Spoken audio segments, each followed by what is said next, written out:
আসসালামু আলাইকুম ভাই ও বোনেরা। ওজন বাড়ানোর বক্তব্যটা চিকিৎসকের পরামর্শ, ইসলামিক দিক নির্দেশনা এবং বয়সভিত্তিক নিরাপদ মেডিসিন ব্যবহারের নিয়মসহ। চিকিৎসকের পরামর্শ: ওজন কম থাকা মানেই অসুস্থতা নয়, তবে শরীর খুব দুর্বল হয়ে গেলে সঠিকভাবে ওজন বাড়ানো দরকার।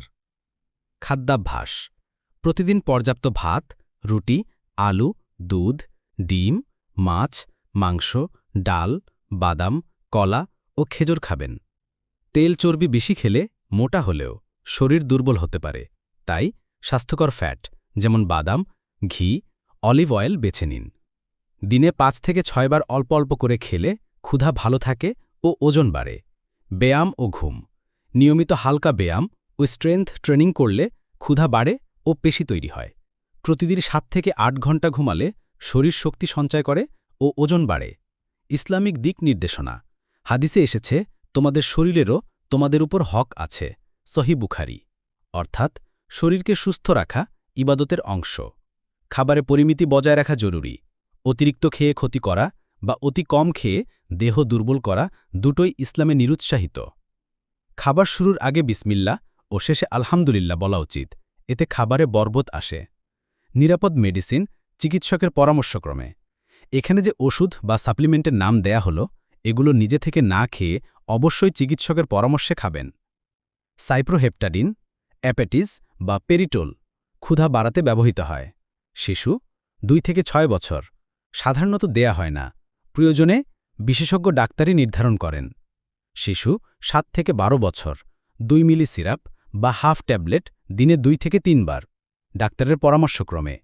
কিশোর বা প্রাপ্তবয়স্ক ১৩ বছর বা তার বেশি, ১ ট্যাবলেট ৪ মিলিগ্রাম দিনে ২ থেকে ৩ বার।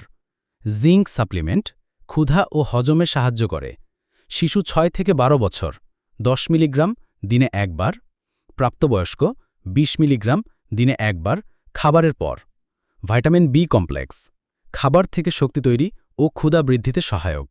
সব বয়সের জন্য নিরাপদ, তবে প্রাপ্তবয়স্কদের জন্য ১ ট্যাবলেট দিনে যথেষ্ট। শিশুদের ক্ষেত্রে সাধারণত সিরাপ আকারে দেয়া হয়। প্রোটিন পাউডার বা নিউট্রিশনাল সাপ্লিমেন্ট যেমন এনশিওর বা প্রোটিনেক্স। শিশু ৫ থেকে ১২ বছর, ১ কাপ দুধে ১ চামচ মিশিয়ে দিনে ১ বার। প্রাপ্তবয়স্ক ১ কাপ দুধে ২ চামচ মিশিয়ে দিনে ১ থেকে ২ বার। সতর্কতা: কোনো ওষুধ বা সাপ্লিমেন্ট ডাক্তারের প্রেসক্রিপশন ছাড়া শুরু করবেন না। ডায়াবেটিস, লিভার বা কিডনি রোগ থাকলে অবশ্যই চিকিৎসকের পরামর্শ নিন। অতিরিক্ত সাইপ্রোহেপটাডিন খেলে ঘুম ভাব ও ক্লান্তি হতে পারে, তাই সঠিক ডোজ জরুরি। সারাংশ: ওজন বাড়াতে সবার আগে খাবার ও জীবনযাত্রা ঠিক করতে হবে। ইসলামও শরীরের হক আদায় করার কথা বলে।